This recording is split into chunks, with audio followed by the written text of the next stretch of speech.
Bom, nós estamos num culto da vitória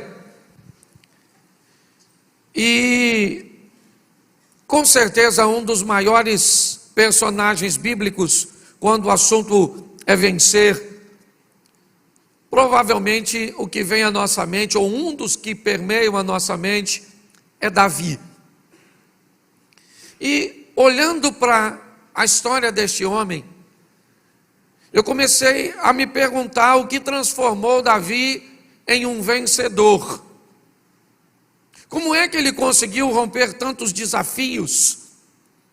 Como Deus usou Davi para confundir tanta gente, para confundir seu pai, seus irmãos, para confundir Saul, para confundir até mesmo Samuel, para confundir Golias. Que confusão Deus causou na mente das pessoas ao pegar o filho mais novo de Jessé, o caçula, numa cultura onde as fichas eram depositadas no primogênito. Era ele que se tornava o líder após o falecimento do pai. Quando Deus pega Davi, aliás, e não apenas ele, nós vamos ter Esaú servindo a Jacó, e uma visão bem interessante da postura da vitória e do crescimento do menor. O menor servirá ao maior, e ele era o menor entre seus irmãos, não porque Deus está dizendo que a preferência de Deus é do menor, não. O que Deus está dizendo é que até aqueles que aparentemente não têm tantas chances de vencer e de prosperar, ao lado dele, podem conseguir, podem ter êxito, podem alcançar a vitória. Esse é um texto que quando nós olhamos, Deus dizendo que faz o menor prosperar, que faz os grandes servir aos pequenos, é simplesmente um ambiente de motivação para aqueles que não têm tantos recursos, tantos privilégios, mas que estão dispostos a lutar com afinco, com dedicação. E é isso que eu quero olhar para você, ou conversar com você hoje, olhando a história deste moço. E ela começa no primeiro livro do profeta Samuel, no capítulo 16, no verso 1. Se você puder acompanhar comigo, eu vou usar bastante textos, mas eu vou falar pouquinho. 1 Samuel, vou ficar com essa tradução que fica mais fácil. Então disse o Senhor a Samuel: até quando terás dó de Saul, havendo eu rejeitado, para que não reine sobre Israel? Enche o teu vaso de azeite e vem, enviar-te-ei a Jessé, o belemita, porque dentre os seus filhos me tenho provido de um rei. Feche os seus olhos. Senhor nosso Deus e Pai, em nome de Jesus, eis aqui a tua palavra, continua falando conosco. Usa-me como um canal de bênção nesta hora. Fala conosco não aquilo que queremos ouvir, mas aquilo que precisamos. Tira-nos do conforto da mesmice e nos coloque no confronto das mudanças.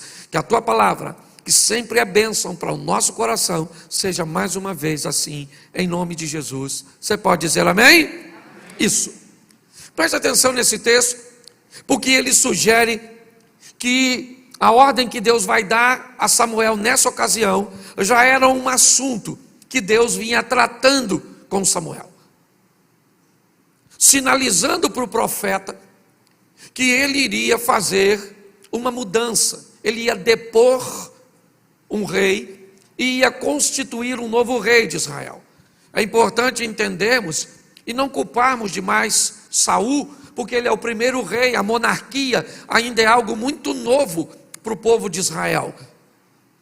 Enquanto outras nações vinham, de tempos em tempos, crescendo e entendendo que era uma monarquia, para Israel, o tempo dos juízes não fazia, não tinha ido embora ainda, estava nesse processo de transição, e o povo pede a Samuel um rei, até o próprio Samuel fica triste com isso, ele é o último juiz. E Deus diz a ele: Samuel, não se entristeça, porque o povo não está rejeitando você, esse povo está rejeitando a mim. Então me parece que essa é uma conversa que Deus já vinha tendo com Samuel. Tanto é que o versículo 1 diz, né? Samuel, até quando você vai ter pena de Saul? Até quando você vai continuar orando para que Saul continue no trono? Eu já o tenho rejeitado. Até porque a promessa não era essa. Saul era da tribo de Benjamim, certo? E a promessa de Deus é que o Salvador viria da tribo de Judá. Então isso deve ter até causado um pouco de confusão na tribo de Judá, quando viu um benjamita, né, se levantar. Mas quando nós vamos olhar, Deus direciona a Samuel muito pouco. Deus diz: você se levanta, enche o teu vaso ou chifre de azeite, desce a Belém, vai à casa de Jessé, porque da casa de Jessé eu vou levantar o novo rei em Israel. Mas não, Deus não diz para Samuel quem é esse rei. Deus diz apenas que vai levantar um novo rei e que ele deve ir para cumprir uma missão. Mas quando ele chegar lá, ele vai descobrir quem vai ser o rei. Provavelmente na cabeça, certo, de Samuel é Eliabe, com certeza, o filho mais velho, o primogênito de Jessé. Romper um paradigma, quebrar uma mentalidade é o primeiro desafio que Deus precisa fazer para conosco. Me parece que Deus já não fala com Samuel exatamente porque para ele seria muito intrigante chegar numa família onde tem 8 filhos homens e pegar o menino mais novo e ungí-lo e sobrepor este menino aos demais. Quebrar isso seria um grande desafio. Então Deus não comunica isso a Samuel. Samuel sabe apenas que ele vai ungir um rei na casa de Jessé, mas ele não sabe quem é. Agora eu comecei a me perguntar: por que é que Davi, ou o que fez com que Davi recebesse essa missão de se tornar o rei? Que qualidades um Deus que disse para o próprio Samuel: não unja Eliabe, porque ele não é o rei. Eu não vejo como vocês veem. O homem vê o que está diante dos olhos, eu olho para o coração. O que Deus achou no coração de Davi? Talvez, se conseguirmos chegar perto de responder essa pergunta, e ela é tão intrigante e ao mesmo tempo tão extraordinária, que talvez nós possamos sair daqui buscando nós mesmos a pergunta para isso. Eu vou te dar algumas dicas que pelo menos me ajudou a nortear meus pensamentos em torno do que esse camarada vai viver. O que ele tem? Se Deus não tem privilegiados, o que Deus viu nesse homem que, cá convenhamos, nós já sabemos que tem inúmeros erros, inúmeras falhas. Mas quando eu olho a missão que ele havia recebido e como ele lida com essa missão, eu entendo por que é que Deus escolheu Davi. Pelo menos essa resposta foi o suficiente para mim. Talvez não seja para você, e você tem todo o direito de continuar a sua busca. Mas quando eu comecei a ver a transição que Deus faz do que ele desempenha para se tornar um rei, eu consigo entender por que é que esse indivíduo vai se tornar alguém que vai substituir Saul. No verso 11, coloca para mim, por favor, do mesmo capítulo. Disse mais Samuel a Jessé: acabaram-se os jovens? E Jessé disse: ainda falta o menor que apacenta as ovelhas. Preste atenção, porque para mim Davi só foi rei porque apacentava ovelhas.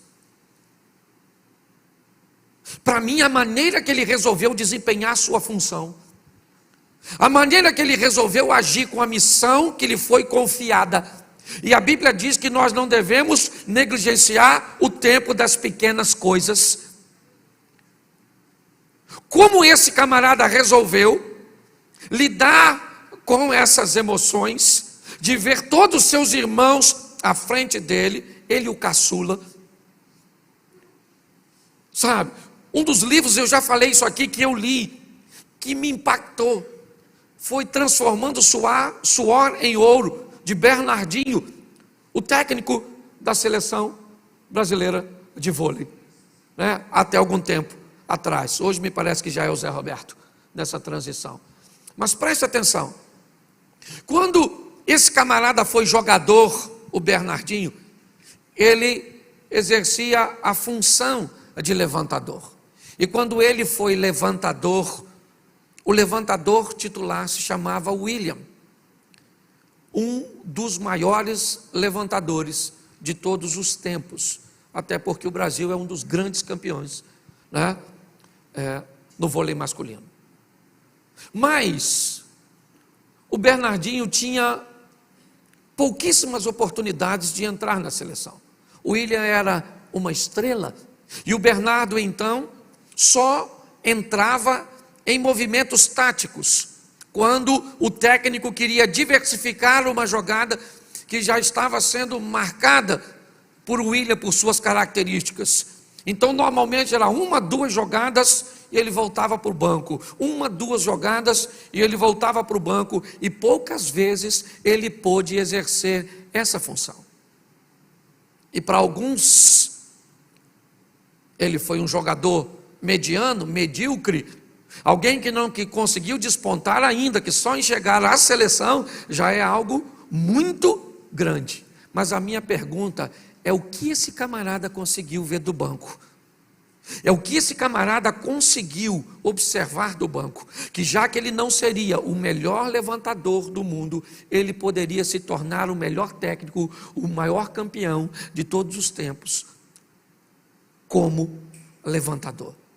Ele conseguiu simplesmente observar uma oportunidade que dificilmente a maioria de nós observaríamos, focados muitas vezes no local errado, muitas vezes achando que não temos o privilégio de ocupar determinadas ou de determinados posicionamentos.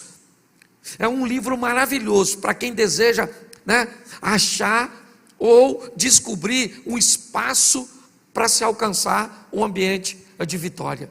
Mas vamos olhar aqui, porque o texto diz que ele é um pastor de ovelhas. Olhe bem, Samuel chega na casa de Jessé para ungir um rei. Tem 7 filhos de Jessé em casa, e Davi está trabalhando, apacentando as ovelhas. Foi a missão que ele recebeu. O próprio irmão dele no campo de batalha diz para ele, nós vamos ver mais à frente, com quem você deixou aquelas poucas ovelhas de papai, o que indica que não era um rebanho tão grande, que a função que ele exercia não era nada expressivo, não era nada significativo, não. O importante não era a função que ele exercia, o importante era como ele levava a sério o que ele fazia, como ele era capaz de se dedicar para fazer aquilo. Que tipo de entrega ele tinha para desempenhar aquela função, e é isso. É isso que nós vamos ver. Esse moço, filho mais novo de Jessé, ele vai sair do anonimato e se tornar um dos maiores homens. E preste atenção no que eu vou falar agora, goste você ou não de ouvir, pouco tem a ver com Deus. Pouco tem a ver com Deus. Tem muito a ver com sua dedicação, com o interesse de fazer aquilo que Deus o entregou. Porque até o presente momento, o que Deus tem para ele? Ser pastor de ovelha. Ah, mas ser pastor de ovelha é uma função que eu não me agrado, é algo que não tem tanta expressividade, é algo que não tem tanto valor. Para quem? Tudo aquilo que vier à sua mão, fazei-o conforme todas as forças. É o que diz a palavra do Senhor. Ah, pastor, mas as pessoas não vão me reconhecer. As pessoas podem não te reconhecer, mas você não vai passar despercebido para Deus. O grande problema é que pessoas recebem, muitas vezes em fase de sua vida, incumbências, funções, salários, cujos quais não é o que Deus tem para você a nível de futuro, mas é o que Deus tem para você a nível de presente. Muitas pessoas não conseguem alcançar a vitória na vida simplesmente porque não conseguem romper as etapas que a vida exige de você para passar para outras fases. Ou ficam aprisionadas em fases ruins que lhe trouxeram caos, decepções, perdas, mágoas e rancores. Ou ficam aprisionadas em fases medianas que, por serem boas, as impedem de viver o fantástico. Ou então, como Uzias, vive o fantástico, mas perde o seu coração e acaba perdendo a vida. Quando nós olhamos para este moço, a maneira que ele leva a sério apacentar as ovelhas, o profeta está na casa dele, porque Deus mandou, seus irmãos estão reunidos. Se você é daquele que diz que alguém pega a sua bênção, segura essa aqui, querido, porque o cara não está em casa e o profeta manda chamar Davi, porque se a bênção é tua, você pode até não ir buscar, mas ninguém toma. É assim que funciona. Quando esse indivíduo pergunta: você não tem mais filhos? Jessé indica que ele havia meio que esquecido Davi. Provavelmente, não esquecimento de esquecer que teve Davi como filho, mas achar que o profeta não ia querer bater um papo com seu filho caçula. Um menino tão novo, tão inexperiente, que está guardando as ovelhas. Mas como esse moço guarda as ovelhas? Antes de olharmos para isso, nós precisamos passar no verso 13. Põe aí o seguinte: então Samuel tomou o vaso de azeite e ungiu no meio de seus irmãos, e desde aquele dia em diante o Espírito do Senhor se apoderou de Davi. Então Samuel se levantou e se tornou a Ramá. Preste atenção, Samuel acaba de ungir a Davi na presença de seus irmãos. Samuel se levanta, vai para Ramá, e Davi volta a apacentar ovelhas. Ele acaba de ser ungido pelo profeta, e isso não deu a ele superpoderes, ainda que o texto diga claramente que o Espírito do Senhor se apoderou de Davi. Se apoderou para quê? Para que ele continue fazendo aquilo cujo qual foi chamado, até o tempo da transição. É isso que nós precisamos entender. Muitas pessoas queimam etapas. Você já se deparou com uma borboleta tentando sair do casulo? Ainda meio lagarta, meio borboleta? Você já viu como é que ela se espreme? Você já tentou dar uma forcinha para uma sair? Ajudar a cortar o casulo? Nunca faça isso. Porque é a pressão que ela exerce, certo? Num ambiente que é muito menor do que ela, que faz com que o fluido vá para todo o seu corpo. E se você tentar ajudar uma lagarta, né, nessa metamorfose, a sair do casulo, ela nunca vai voar. Nunca. Quando nós vamos olhar aqui, o que nós estamos vendo? Um indivíduo que o Espírito de Deus é com ele, sim, mas ele vai fazer o quê? Apacentar ovelhas, porque ele foi chamado para isso. É para isso. Samuel volta para Ramá e Davi volta para o campo para apacentar as ovelhas de seu pai. Mas quando eu olho para o verso 18 ainda do mesmo texto, eu vou começar a entender por que é que esse garoto vai ser um vencedor. Ele está sendo observado e um dos homens de confiança de Saul diz assim: então respondeu um dos jovens e disse: eis que tenho visto um filho de Jessé. Quantos filhos? Quantos filhos? E quem é ele numa escala de idade? O mais? o que indica que ele não aprendeu o que aprendeu com seus irmãos. Porque senão ele não tinha um filho do jeito de Davi. Jessé tinha mais de um, tinha 2 ou mais. O texto diz o seguinte: um filho de Jessé, o belemita. E quem é esse cara? Esse camarada, presta atenção, ele sabe tocar, ele é valente, ele é animoso, é homem de guerra, sisudo em palavras, gentil de presença, e o Senhor é com ele. Preste atenção nos adjetivos, na qualidade do que esse indivíduo reúne nele. O camarada está dizendo: eu conheço um filho de Jessé. E esse indivíduo, ele sabe tocar bem, ele é valente. Olhe bem, no finalzinho ele diz: e o Senhor é com ele. Mas as qualidades que ele reúne nele, certo? Faz com que ele desempenhe a função, faz com que ele, eu pergunto para você, que ele seja escolhido. Saul é rei. Você acha que o rei tinha no palácio bons músicos? Sim ou não? Gente que sabia tocar bem? Você acha que ele tinha lá gente bonita? Você acha que ele tinha lá gente valente?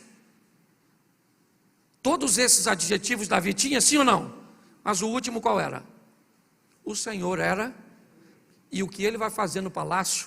Gente que sabe tocar bem só.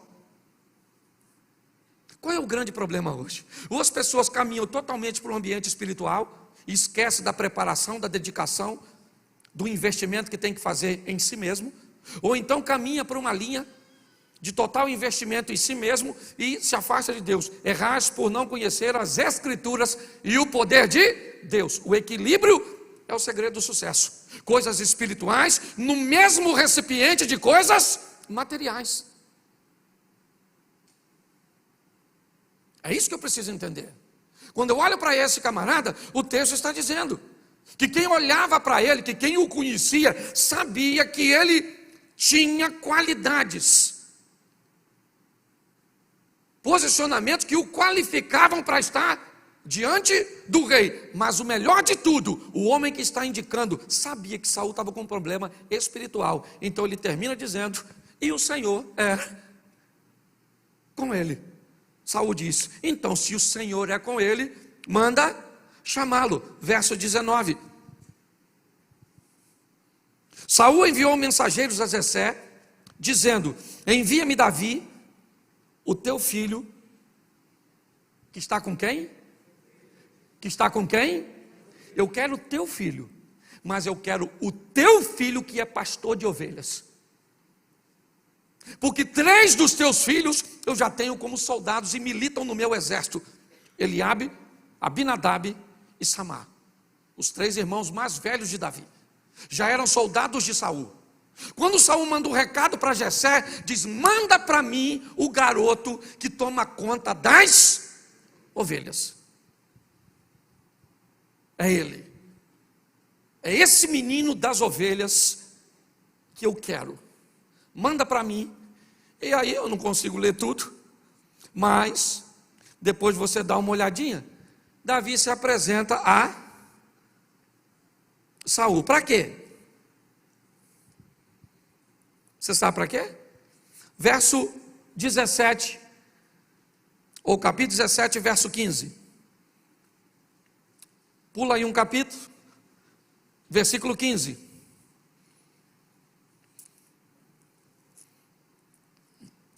Davi, porém, ia e voltava de Saul para apacentar as ovelhas de seu pai em Belém. Preste atenção. Ele foi ungido por rei, ungido. Joséfo diz, o historiador, que não podia dar tanta garantia, mas pela magnitude de quem foi, diz que ele sabia que foi ungido para ser rei. Samuel havia dito a Davi que a unção era para rei. Ele é ungido para rei e volta para apacentar as ovelhas. Agora, Deus leva Davi para o palácio, para tocar para Saul. É só uma desculpa. O que Deus está querendo é que Davi aprenda como o rei come, como ele senta, como ele dorme, como ele se veste.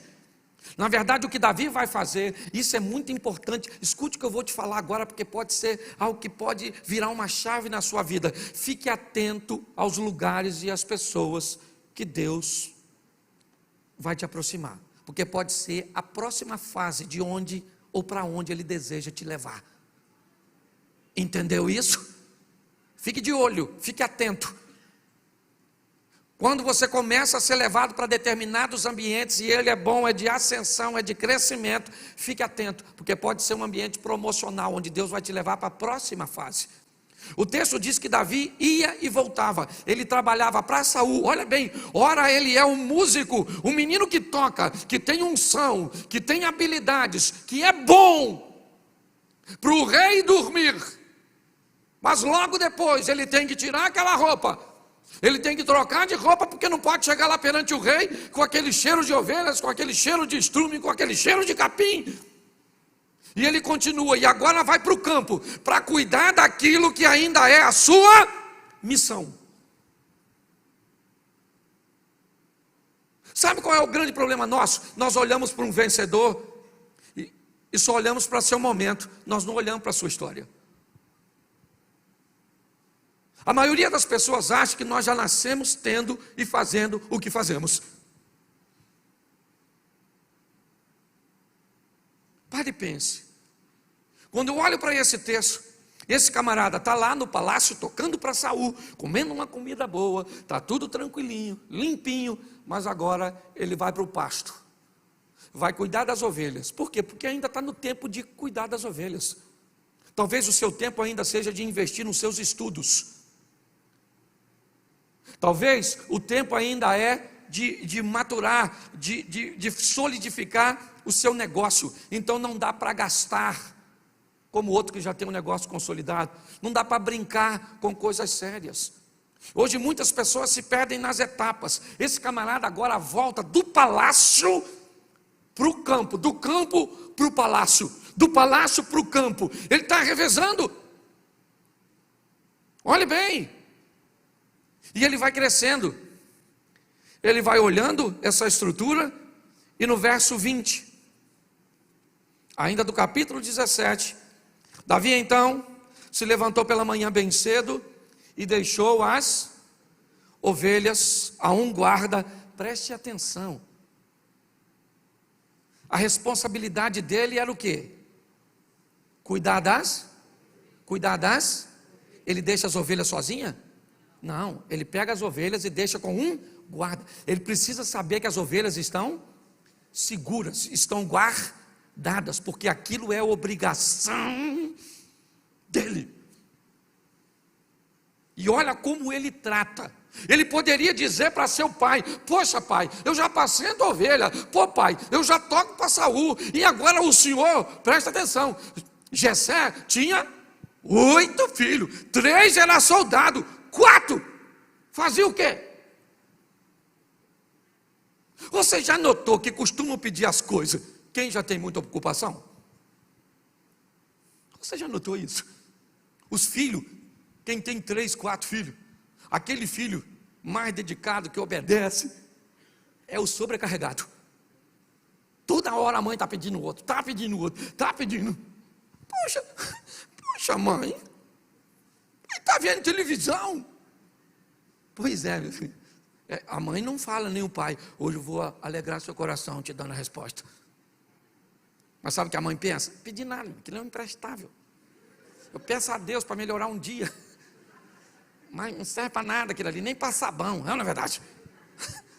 É assim que funciona. Por favor, não dê nada de responsabilidade alta à toa. O que você está fazendo? Nada. Então, querido, toma um peixe para tu. Nada com ele. A verdade é essa. Ele agora vai deixar, sim, mas não vai deixar? Não. Ele vai pegar agora e vai levar uma mensagem para seus irmãos. Saber como eles estão. Os 3 mais velhos militam no exército de Saul. Mas Davi segura suas ovelhas e entrega na mão de um guarda. E quando ele chega, e isso é que é maravilhoso, Quando ele chega no campo de batalha, no vale de Socó, ou de Elá, não sei como é que está a sua tradução, a situação não está muito boa, os filisteus de um lado, Israel do outro, e aquela coisa, e os filisteus têm um soldado, ele é muito experiente, ele é grandão, ele parece um tanque de guerra, seu nome é Golias, ganhou quase ou todas as suas batalhas, certo? E sabe o que é mais engraçado? Que Deus vai usar um pastor para matar um gigante. Davi só vira soldado depois que mata o gigante. Antes de matar o gigante, ele ainda é um pastorzinho e um pajem de armas. É o que a Bíblia diz que ele é. Sabe? Coisinhas bem insignificantes. Mas já tem acesso ao palácio, já come uma boa comidinha provavelmente, já consegue se aproximar do rei, já está andando nos corredores do poder. Ele já pode experimentar e observar determinadas coisas. Isso é muito importante. Mas, quando ele chega no campo de batalha, tendo deixado suas ovelhas seguras lá, ou aliás, diga-se de passagem, ovelhas que nem suas eram, era de seu pai. Davi era capaz de cuidar com tanto cuidado, com tanto zelo, com tanto apreço, aquilo que nem dele era. E que se seu pai morresse, provavelmente ficaria sob domínio de Eliabe, com certeza. E para chegar alguma coisa dele, seria bem no finalzinho, ele é o caçula. Mas ele não tem problema com isso. Porque a maior besteira do mundo é você achar que trabalha para homens e faz a coisa para pessoas. Nós fazemos para Deus e dele vem a recompensa. Entendeu? Se você acha que você faz coisa para a gente, você vai ficar decepcionado. Eu falo isso aqui, espere nada dos outros, um pouco de você e tudo de Deus, e você nunca vai se decepcionar. Quando eu olho para esse texto, eu vejo esse camarada chegando naquele ambiente, e naquele ambiente onde ele chega, ele escuta o soldado filisteu, Golias, que já vem durante um bom tempo insultando o exército de Israel. Ele não quer uma guerra, ele quer um duelo, ele não quer um derramamento de sangue, é lógico que ele não quer. A autoestima, a autoimagem de Golias é algo extremamente consolidado, não há nenhum problema. Golias não pergunta ao rei, pelo menos o texto não diz, para se tornar um representante dos filisteus. Mas quando alguém em Israel se levanta, alguém leva para Saul, porque Saul tem que autorizar, e ainda mais alguém como Davi, tão pequenino. Quando nós olhamos para isso, é isso que nós vemos. Ele pedindo um soldado, mande um soldado de Israel para lutar comigo, mande um soldado de Israel para lutar comigo, e Deus está pensando, eu não preciso de um soldado para matar você, eu mato você com um pastorzinho meu, novinho e pequenininho, porque as minhas vitórias quem faz sou eu. Você está entendendo? Deus está falando com você hoje, eu não sei o que você está enfrentando. O importante é você não enfrentar sozinho, deixar Ele ir com você, porque se Deus é por nós, quem será contra nós? Você acha que você está precisando de algo mirabolante, algo pirotécnico, algo extraordinário para vencer o seu opositor? Não, você está precisando que Deus entre com providência. Que quando Deus entra com providência, Ele faz algo e muda toda a história. Deus vai envergonhar Israel, sim, porque é uma vergonha para Israel receber um pastor. É por isso que Abinadab manda, ou é por isso que Eliabe manda Davi para casa.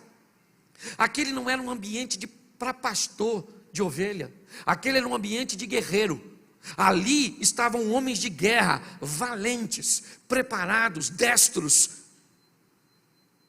Quando Deus manda Davi para o vale de Elá, Ele quer envergonhar o povo de Deus, sim, e dar uma grande lição, mas Ele quer envergonhar o inimigo, os filisteus, dizendo, eu não preciso de um cara grande, vocês precisam de um cara grande para ser reconhecidos como vencedor? É isso? É isso? Eu não. O que você precisa? Para ser um vencedor, você precisa andar num carro extraordinário, porque você acha que é essa a imagem que você vai vender? Você quer morar numa mansão? Morar numa mansão é fácil, difícil é torná-la uma casa em lar. O preço de uma casa eu sei quanto custa. O preço de um lar, tem gente que tem e nunca consegue. Quando nós olhamos para esse texto aqui, o que nós vemos é o Golias dizendo: eu preciso ou desejo alguém para lutar comigo. Verso 26. Então falou Davi aos homens que estavam com ele, dizendo: que farão aquele homem que ferir a este filisteu e tirar a afronta de sobre Israel? Quem é, pois, esse incircunciso filisteu para afrontar os exércitos do Deus vivo?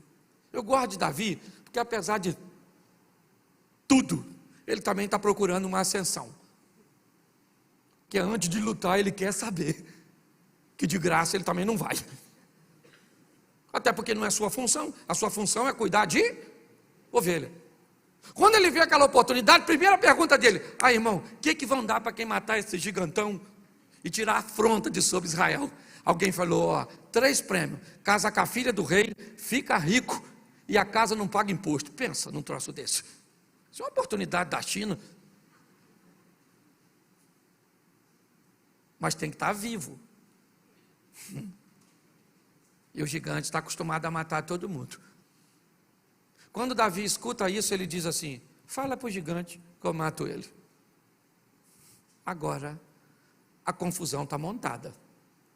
Um garoto que chega levando pão, queijo e leite, apenas para pregar uma informação, e provavelmente vai trocar de turno com um guarda que ele deixou tomando conta das ovelhas. Agora aquele garoto está dizendo publicamente que quer ser o representante de Israel para enfrentar o gigante. Eu pergunto a você: quem é que acreditava que ele ia ganhar? Um jovem dizendo que quer enfrentar o gigante. Eu confesso que se eu estou lá, eu ia perguntar: esse menino usa droga? Onde é a Cracolândia mais próxima? Esse menino está louco. O Golias grande, com essa indumentária toda, campeão. Esse garoto está dizendo que vai enfrentar. Verso 28.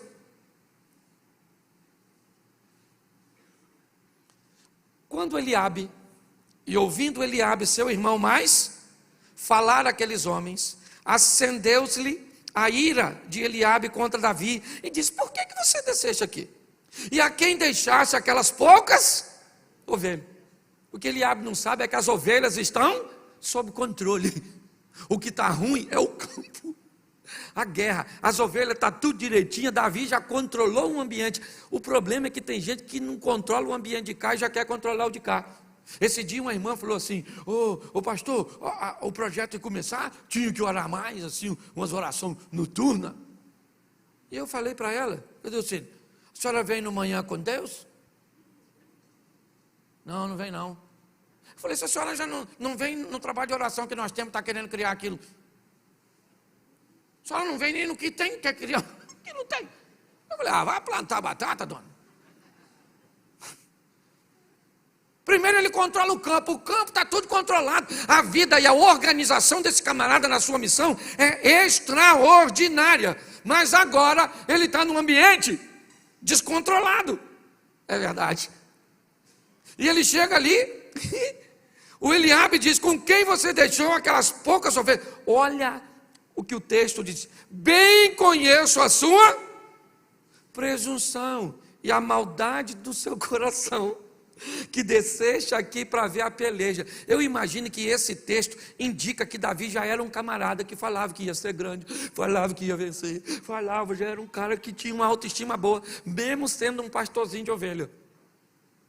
Deixa eu falar uma coisa para você: eu não sei a função que você desempenha, mas não acha que ela é inferior a ninguém, não. Faça ou cumpra da melhor maneira possível, e você pode ter certeza que Deus vai olhar e vai falar assim: está na hora de ir para a próxima fase. Agora você fica botando defeito no que você faz. Um carro, um Fusca, Para me ter um Fusca, prefiro andar a pé. Ô menino, eu já andei de Brasília, que botava pano molhado na bobina. Eu já falei isso aqui, eu comprei um Voyage cinza uma vez de noite chovendo, ele estava rachado, eu não vi. E eu tive que andar nele assim mesmo. Eu comprei um Corsa. E apaixonado por reboque. Estou falando sério, uma vez eu fui para São Paulo, ele parou em São José dos Campos, não, em Taubaté. Aí me rebocaram até um ponto lá, e assim que chegou no mecânico, ele desceu do reboque, o mecânico virou e ele pegou. O mecânico falou, o que ele tem? Eu falei, vontade de andar de reboque. Não é possível, só pode ter isso. Ô querido, você tem todo o direito de não estar satisfeito onde você está. Você só precisa estar trabalhando para que Deus possa te levar para a próxima fase. Posso ouvir um amém? Amém. É isso aí. E cuidado, que se você não trabalhar, o outro trabalha e vai dar uma raiva dele. Quando você vê o outro indo e tu ficando. Não dá? Pode falar. Ou só dá em mim? Não é? O casamento da outra mudou. E o seu não mudou nada. O filho da outra passou na faculdade federal. E o seu passou manteiga no pão. É uma verdade. Pare e pense. Tem que ter trabalho. Eu estou olhando para esse camarada aqui agora, certo? O irmão dele está falando, você é um pretensioso, com quem você deixou as poucas ovelhas. E Davi deve ter falado, das ovelhas está tranquilo, irmão. Está tudo tranquilo. Davi diz no 29, olha o que ele fala. Então disse Davi, o que é que eu fiz agora? Porventura não há razão nisso. Ele está falando, calma gente, só perguntei o que vão dar lá, o matador de gigante. E aí então, verso 34, ele está na presença de Saul nesse texto. Saul está convencendo Davi, volta um pouquinho, que eu acho que vale a pena. Verso 32. E Davi disse a Saul, não desfaleça o coração de ninguém por causa dele, o teu servo irá e pelejará contra esse filisteu. Olha o que Saul falou.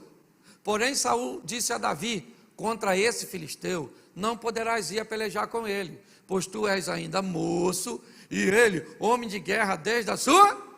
Olha que coisa animadora. O rei falou, Davi, deixa eu falar uma coisa para tu, presta atenção, garoto, acorda menino, você é um menino, esse cara é matador desde garotinho, quase matou a mãe dele quando nasceu, esse cara é grande, você está entendendo? Não vai rolar, você vai morrer.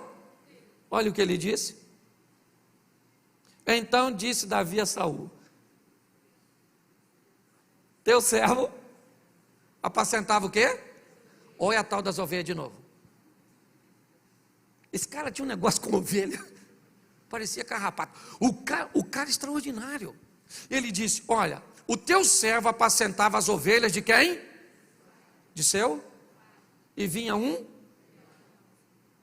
ou um urso, e tomava uma ovelha do rebanho. Olha o que ele está falando. O teu servo aqui, ô Saul, deixa eu explicar uma coisa com você. Eu estava apacentando, por quê? Apacentando as ovelhas do papai, quando de repente vinha um leão e um urso e pegava uma ovelha.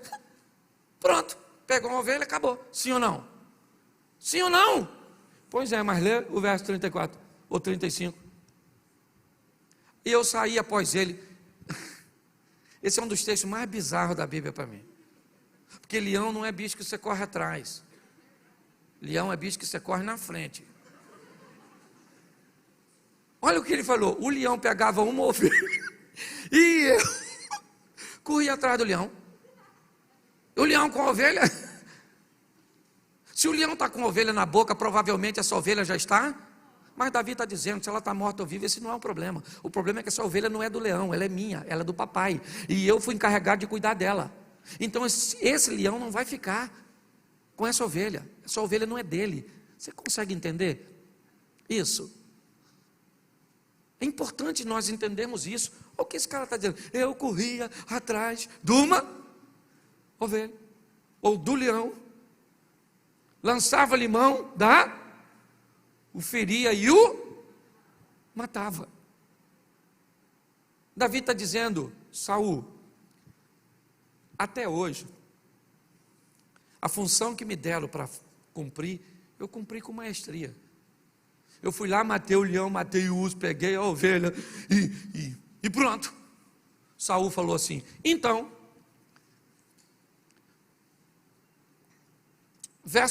põe o 36, tá? Estou com tempo aqui, deixa eu colocar até para que todos acompanhem. Assim feriu o teu servo leão como urso, e assim será este incircunciso filisteu como um deles, porquanto afrontou os exércitos de Deus vivo. Verso 37, disse mais Davi: o Senhor me livrou da mão do leão e do urso, ele me livrará da mão desse filisteu. Então disse Saul a Davi: vai-te embora e o Senhor seja contigo. No verso seguinte, Saul tenta vestir Davi com a sua armadura, e aí começa a dar problema. Por quê? Porque Davi é um pastor. Ele é um pastor. Saul quer transformar Davi num guerreiro, porque ele acha que a armadura dele, a melhor do reino, ele é o rei, vai proteger Davi. Olhe bem, a armadura de um dissimulado, covarde, desobediente como Davi ou como Saul, jamais encaixaria em Davi. Quando Davi veste aquilo para agradar o rei, ele diz: não vai dar para ir, Saul, eu nunca usei isso,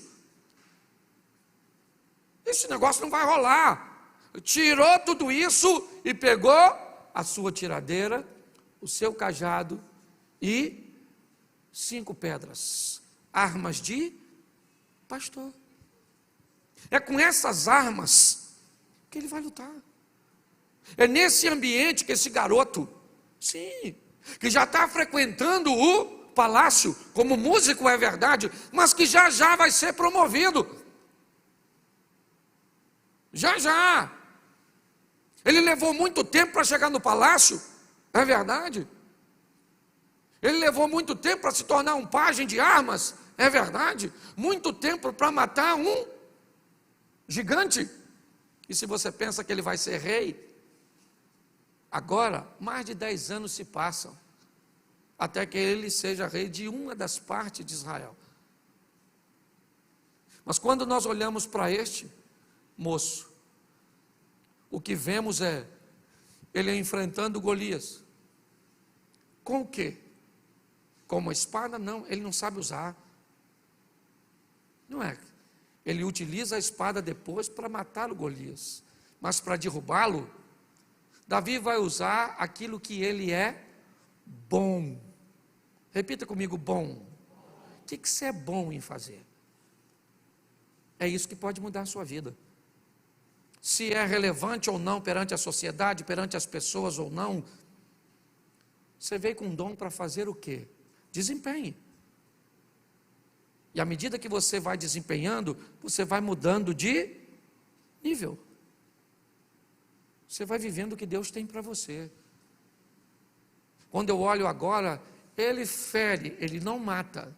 Ele fere com uma pedra que atinge a cabeça do gigante, que cai ao chão, atingido por uma arma de um pastor. Agora Davi vai até ele, pega a espada do Golias, corta a cabeça do gigante e entra em Israel. Quando ele entra, sabe o que Saul pergunta? Quem é esse garoto? De quem ele é filho? Como de quem ele é filho? Como quem é esse garoto? Esse garoto é o garoto que toca para você quando você perde o sono. Você sabe o que essa frase indica? Que Saul era tão ingrato, que ele nunca reparou no menino que tocava para ele. Que ele nunca prestou atenção em alguém que seu moço disse: o Senhor é com ele. Preste atenção numa coisa para você que vai caminhar comigo. Nada me impressiona. Que você é daquela porta para fora, eu não estou nem aí. O carro que você anda, o dinheiro que você tem, seu nível socioeconômico, cultural, eu não quero saber a casa que você mora. Quem vem para meu ministério achando que vai ser bajuladinho, está lascado, porque não é a minha praia. Agora, você quer ver um troço que me encanta, é eu olhar para alguém e descobrir que Deus está agindo ali. Aí eu me torno como vento. Eu quero soprar para a pipa dos outros subir. Quando Saul vê Davi tocando, um espírito mau indo embora, ele nem sequer olha para o cara. Quando Davi mata o gigante, Saul pergunta para seu comandante de quem esse garoto é filho. Ou melhor, manda chamar Davi, em algumas traduções, e pergunta para Davi: você é filho de quem? Quem é você, cara? Como quem sou eu? Foi você que pediu para o papai me liberar para me ter uma carga dupla de trabalho? E agora você vem me perguntar, você nunca me notou? Por isso que eu estou dizendo, as pessoas podem não te notar, mas Deus sabe quem você é. E é assim que funciona. E você sabe o que Saul faz? Não dá a filha dele, Merabe, para casar com Davi. O prêmio dizia que Davi seria genro do rei, sim ou não? Não dá. Merabe é dada a um amigo de Davi, ainda para humilhá-lo. Sabe a riqueza que Saul disse que daria para alguém que matasse o gigante? Davi não ganhou. Porque quando Davi, ou Saul, astuto, vai oferecer Mical para Davi, Davi diz: quem sou eu para me tornar ou me aparentar com o rei? Eu não tenho dinheiro para pagar o dote de uma princesa. Olhe bem. E provavelmente Jessé continuou pagando imposto. Mas deixa eu te explicar uma coisa. O tempo passou. Mical foi dada a Davi, e não como Merabe, um pagamento. Mas Mical amava Davi. Ao invés de ter uma esposa por conveniente, por um pagamento, ele foi viver com uma mulher que amava ele. Isso vale muito mais. Dinheiro, esse camarada foi um dos homens mais ricos que pisou nessa terra. E imposto, ele nunca mais precisou pagar, porque se tornou o rei, todo mundo pagava imposto para ele. E você sabe por que ele viveu tudo isso? Porque era pastor. Era alguém que recebeu uma missão tão simples, mas resolveu fazer da melhor maneira possível. Saia daqui hoje com vontade de ser o melhor naquilo que você faz. E a melhor maneira de ser o melhor no que você faz é não querer ser melhor que o outro, é querer apenas ser melhor do que você mesmo amanhã. É isso. É isso que Deus e a vida está esperando você fazer para te levar para a próxima fase, que pode não ser ainda a sua fase de glória, ainda pode ser uma fase que te leve do campo para tocar para um homem que nem olha na sua cara e nem quer saber quem você é. Mas continue fazendo, continue trabalhando, porque Deus vai te honrar. Você veio buscar o milagre e precisa dele? Continue, se é que você está nessa postura de fazer o melhor pelo seu casamento, por sua vida profissional, por sua saúde, por sua família, certo? Pelos seus projetos de trabalho. Eu preciso que você saia daqui entendendo que Deus já fez a parte dele. Deus não vai fazer a parte dele. A parte dele ele já fez. Agora nos cumpre fazer a nossa. Eu sei que de um tempo para cá eu tenho colocado muito a responsabilidade aqui, nos nossos ombros. Dificilmente você vai me ver subindo num púlpito para dizer que a sua derrota é culpa de Satanás. Não. Porque a força de Satanás é inferior à do nosso Deus. Porque a Bíblia diz que os anjos do Senhor estão ao meu redor. E o diabo, o máximo que pode ficar, é ao derredor. E é assim que funciona. Vamos sair daqui para viver o incrível, o extraordinário, o sensacional.